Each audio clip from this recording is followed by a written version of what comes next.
오늘 우리 함께 보실 은혜 받으실 말씀은 요한복음 20장 11절에서 18절까지의 말씀입니다. 요한복음 20장 11절부터 18절까지의 말씀 우리 다 같이 함께 합독하시겠습니다.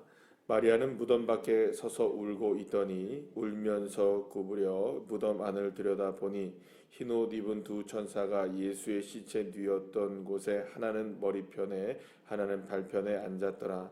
천사들이 이르되 여자여 어찌하여 우느냐 이르되 사람들이 내 주님을 옮겨다가 어디 두었는지 내가 알지 못함이니이다. 이 말을 하고 뒤로 돌아서 예수께서 서 계신 것을 보았으나 예수이신 줄을 알지 못하더라.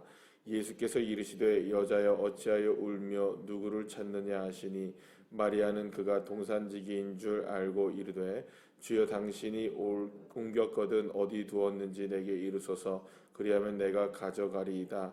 예수께서 마리아야 하시거늘 마리아가 돌이켜 히브리 말로 라보니 하니 이는 선생님이라 말이라.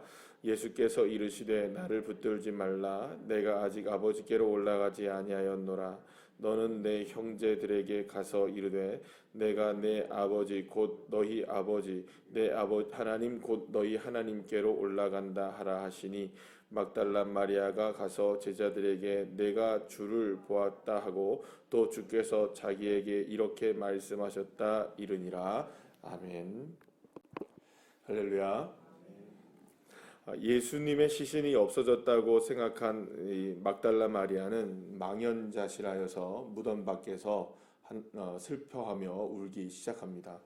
그도 그럴 것이 부활이라는 것을 전혀 생각하지 못하고 있었던 그 시간의 모습을 우리가 생각해 본다면 예수님의 시체가 도둑 맞았다라고 생각할 수밖에 없고 누군가가 가져갔으니 없다라고 생각할 수밖에 없는 것이 당연한 것이었기 때문에 예수님의 시신이 없어진 상황 속에서 이 마리아는 울 수밖에 없었던 것이었습니다. 사실은 무엇을 어찌해야 할지 모르는 상황이 이 막달라 마리아 그리고 그 당시에 예수님의 없어진 상황을 보게 된 제자들도 특별히 이제 베드로나 요한도 마찬가지로 어찌할 수 있는 일이 자신들에겐 없었던 것이 분명할 겁니다. 예수님의 시신이 없어진 상황 그리고 무덤에 돌이 옮겨진 상황 그리고 이 모든 상황 속에서 지금 도무지 내가 뭘 해야 하지 멍하게 정말로 아무 생각도 안 한 마치 이제 머리가 갑자기 하얘지게 되는 그런 상황이 아마 이 막달라 마리아든 아마 제자들이든 그런 상황을 맞이했을 것이라고 분명히 생각할 수 있습니다. 물론 여러분 지금까지 예수님께서 죽은 사람들을 살리신 사건들이 몇 번 있으셨습니다. 대표적인 사례가 바로 나사로가 죽은 지 3일 만에 무덤에서 살아난 사건도 있었고요. 또 어떤 일이 있었습니까? 회당장 야이로의 딸이 살아난 사건도 있었고 또 어떤 사건이 있었습니까? 과부의 죽었던 아들이 살아난 사건도 분명히 있었습니다. 그 이외에 여러 가지 이제 그 기적들과 이적들, 귀신들이 쫓아내지고 또 거반 죽은 것 같은 사람들이 살아나게 되고 심지어는 무리를 예수님이 걷기도 하는 수많은 기적을 예수님이 일으켜 세우셨고 그러한 일들이 이제 분명히 이제 특별히 이제 죽었다 살아나는 일들이 몇 차례 있었던 일들을 제자들이 모르는 바가 분명히 아니었을 겁니다. 그럼 우리 이렇게 생각할 수 있습니다. 왜 예수님이 제자들이 그렇게 예수님이 이미 죽은 자 가운데서 살아나게 하시는 그런 사건들을 경험들을 분명히 보여줬는데도 불구하고 예수님이 다시 살아나는 것은 왜 쉽게 믿지 못했을까? 이렇게 여러분 생각할 수 있죠. 자, 그런데 여러분 생각해 보세요. 그 사건들을 누가 일으켰던 겁니까? 그 생명에 다시 살아나는 일들을 누가 하셨던 일입니까? 예수님이 하셨잖아요. 그럼 예수님이 계셔야 사건이 일어나는 거잖아요. 근데 예수님이 어떻게 된 겁니까? 자신들의 눈앞에서 분명히 죽는 것을 봤단 말이에요. 그러니 여러분 예수님이 살아난다는 것은 도무지 생각조차 할 수 없는 거예요. 왜냐하면 그 사건, 그 기적을 일으키실 수 있는 분이 누구니까? 예수님이 죽으셨으니까. 근데 그 예수님이 죽으셨으니까 쉽게 예수님이 살아날 것이라는 예상을 할 수가 없는 거죠. 뭐 죽은 사람을 일으킬 수 있는 능력이 누군가에게 나와야 되는데, 누군가에게 나와야 할 예수님이 계시지 않는데 어떻게 예수님이 살아날 수 있느냐? 여러분, 그렇게 생각할 수 있는 것은 분명하다고 생각합니다. 그러니까 사실은 제자들과 이 막달라 마리아를 비롯해서 그 당시에 있었던 사람들이 예수님이 죽었다 살아난 것을 믿을 수 있는 것, 그러니까 쉽게 믿지 못한다는 것이 여러분 그만큼 우리는 이해할 수 있는 일이 될 수 있는 겁니다. 그런데 오늘 그 요한은 사실은 이게 다른 복음서에 비해서 굉장히 예수님이 부활한 사건의 현장을 상당히 자세하게 기록하는 것을 봅니다. 사실은 요한복음에서는 예수님이 이게 십자가에 못 박히시는 그 과정은 굉장히 짧게 그려집니다. 예수님께서 짧게 이 그 죽음의 과정들에서는 굉장히 짧게 이렇게 묘사가 되는데, 오히려 예수님이 부활하신 사건의 현장 속에서는 굉장히 다른 이 복음서들에 비해서 조금 길게 자세하게 설명하는 걸 봅니다. 특히 이제 어제 우리가 함께 말씀을 읽었던 1절부터 우리가 오늘 본문에까지 우리가 생각을 한다면 자세하게 기록된다는 게 뭐냐면 이런 겁니다. 그날 아침에 새벽에 막달라 마리아가 무덤에 갔을 때 이미 무덤의 문이 열려져 있었고, 그것을 누구에게 알립니까? 빨리 달려서 제자들에게 알립니다. 또 빨리 달려옵니다. 누가 달려옵니까? 요한과 베드로가 달려왔는데 누가 먼저 도착합니까? 요한이 먼저 도착하나 들어가지는 않고 누가 들어갑니까? 베드로가 들어가서 확인을 합니다. 뭘 확인합니까? 세마포가 그대로 쌓여진 그대로 놓여져 있었다는 사실. 그리고 나중에 누가 들어갑니까? 요한이 들어가서 다시 확인하고, 또 요한과 베드로가 너무 이상한 상황을 보고 난 다음에 다시 돌아간 다음에 밖에서 누가 울고 있습니까? 이 막달라 마리아가 오늘 본문에서 울고 있다가 또 잠깐 그 무덤 안쪽을 들여다보니까 누가 있는 겁니까? 머리맡과 예수님이 시신이 누워있던 머리맡과 발끝에 천사들이 있는 것을, 두 천사가 있는 것을 보고 그들과 대화를 나누고, 그 안에서 다시 뒤돌아보니까 누가 있는 겁니까? 오늘 본문에 보면 예수님이 계시는. 그러니까 굉장히 사실 어떻게 보면 예수님이 부활한 사건의 현장을 매우 객관적으로, 그리고 또 매우 자세하게, 다른 어떤 사람들보다 자세하게 누가 기록하고 있냐 하면 이 요한이 요한복음을 통해서 기록하고 있는 것을 보게 됩니다.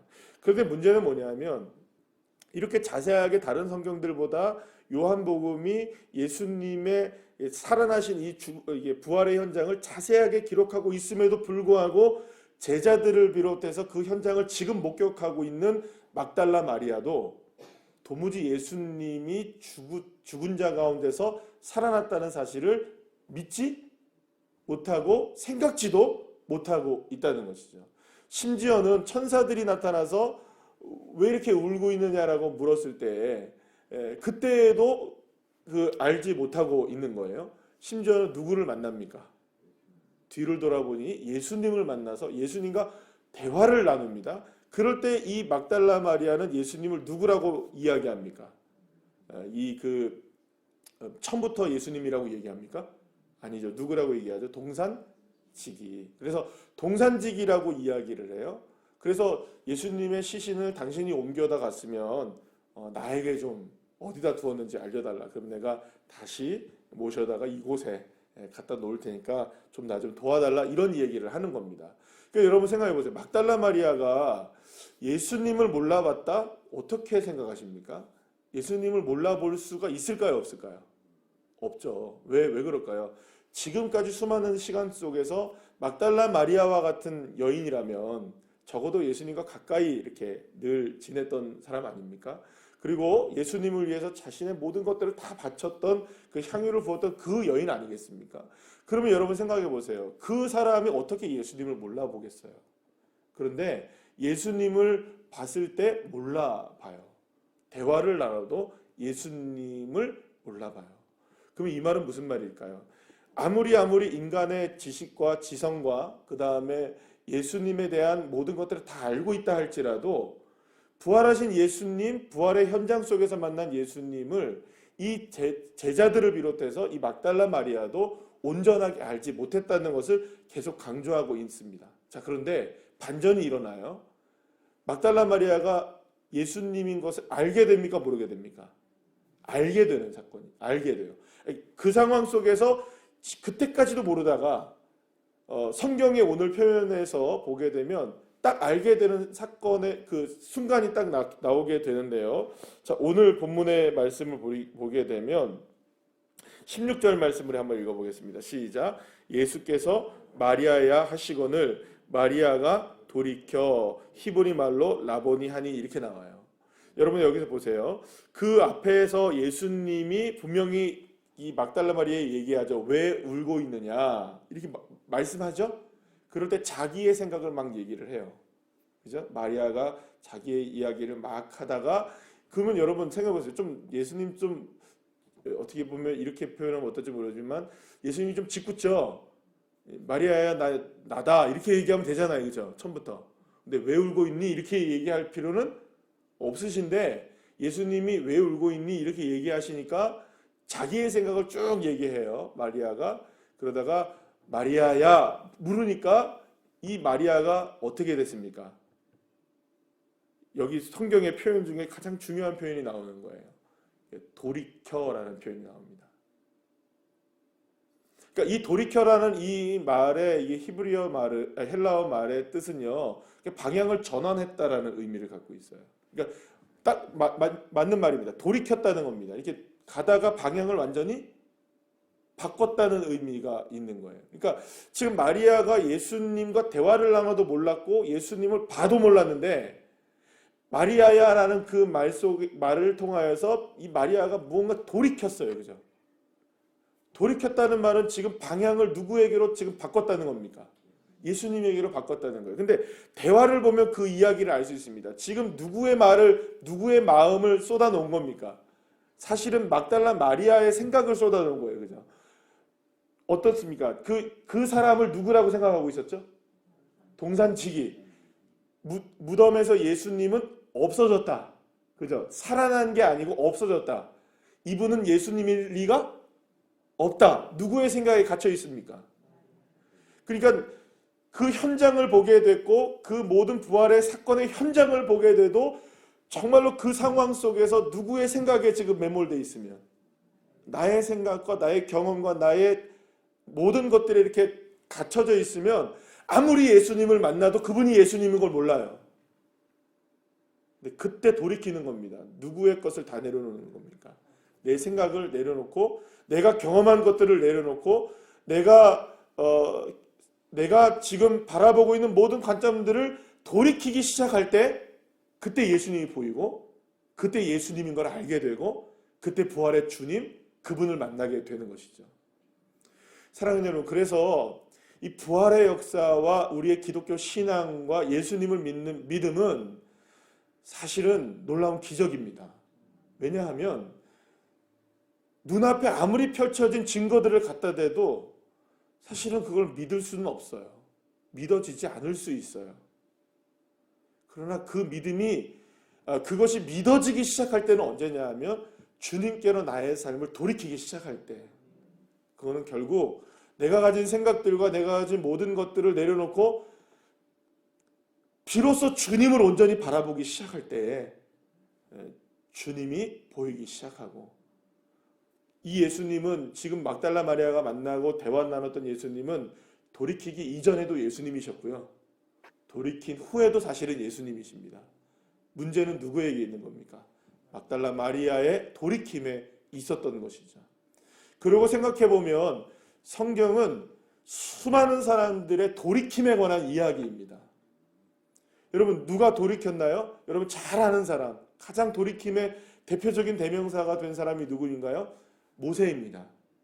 모세가 호렙산에서 가시떨기 나무가 타는 불꽃을 봅니다. 그런데 그냥 지나쳐서 가다가 돌이켜 돌아옵니다. 그래서 그 자리에서 누구를 만나는 겁니까? 하나님을 만나는 겁니다. 그러니까 돌이키지 않았다면 만날 수 없었던 하나님이었던 겁니다. 그의 삶이 돌이켜진 것이죠. 이전의 삶과 그 호렙산에서 만나기 이전과 호렙산에서 하나님을 만나기 이후의 삶이 완전히 바뀌게 된 것이죠. 그렇게 돌이켰던 수많은 사람들을 여러분 생각해 보시길 바랍니다. 여러분 다윗도 돌이킨 것이나 다름없고요. 예, 수많은 사람들이 다 돌이킨 겁니다. 야곱도 돌이킨 것이고요, 사실은. 예, 그렇죠? 예, 어떻게 보면 아브라함도 돌이킨 거 아니겠습니까?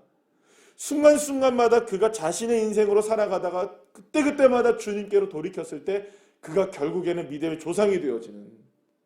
그래서 결국에 여러분, 우리가 히브리서 11장에서 나오는 수많은 믿음의 인생들을 우리가 만나게 될 때 그 인생들 가운데 정말 주님의 은혜 가운데 믿음으로 살았다고 표현되고 있는 많은 사람들의 인생들을 여러분들 보시면 모두가 다 한결같이 자신의 삶을 살다가 하나님께로 돌이킨 인생들이었다는 걸 알게 됩니다. 사랑하는 여러분, 저와 여러분에게도 늘 이 돌이킴이 필요한 것입니다. 여러분, 우리가 답답한 삶을 살아가기도 하고, 우리가 어떤 상황 속에서 우리가 어찌해야 할 바를 모를 일들도 우리에게 있을 수 있습니다. 그러나 그때 우리가 매몰되어 있는 그 상황에서 벗어날 수 있는 방법은 딱 하나입니다. 돌이키는 것입니다. 그러면 이 말은 무엇일까요? 그것을 바라보는 그 눈에서 우리가 벗어나는 방법밖에 없는 거예요. 어제 이제 누가 찾아오셔서 함께 오랜만에 만나면서 우리 우종지 목사님이 울산에 오셔가지고 같이 함께 사모님 오셔서 식사 나누고 같이 함께 오랫동안 이렇게 대화를 쭉 나눴어요.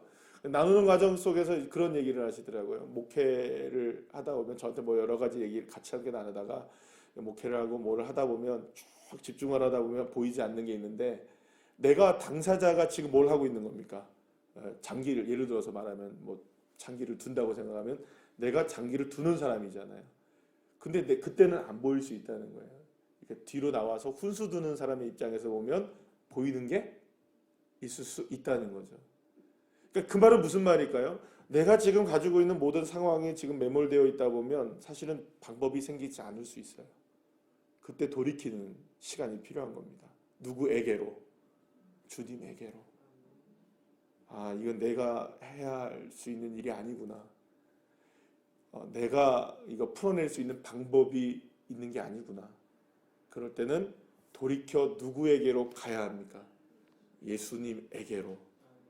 내 생각들과 내 방법들과 내 모든 것들을 주님 앞에 내려놓을 수밖에 없는, 내려놓음이 사실은 돌이킴의 시작인 것이죠.